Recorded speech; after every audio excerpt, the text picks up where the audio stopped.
My parents won't stop screaming at me. I've always tried to do what my parents ask of me.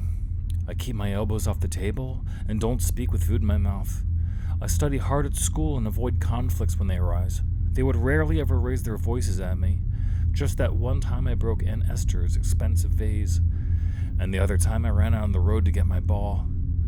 I was scolded until I cried, my face red and cheeks wet with tears. I promised to be careful, and they eventually told me they loved me. They said they were just worried about my safety, and they apologized for raising their voices.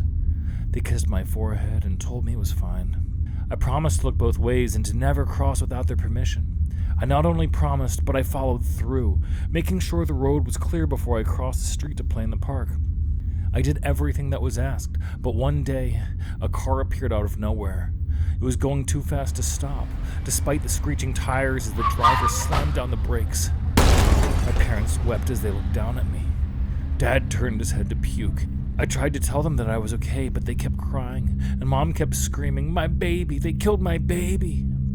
I couldn't move when a strange man in an apron pumped something thick into my blood on that metal table. I couldn't move when I was placed into a cushion box.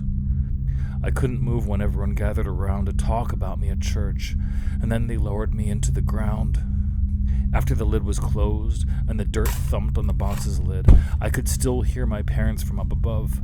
They said it was unfair. They couldn't let go of me. Mom cried for me to come back. She begged me to, and I started to gather my strength. It took weeks, but I eventually clawed through that box's wooden lid. I crawled all the way back home, my twisted legs unable to carry me. I came back, just like they wanted. I crawled up those stairs and into their room to show them. I raised my heavy head and dangling jaw, and I smiled. I expected them to be so proud of me, but they don't look happy at all. They look more terrified than they ever have before. Worst of all, even though I did just what they asked, my parents just won't stop screaming at me.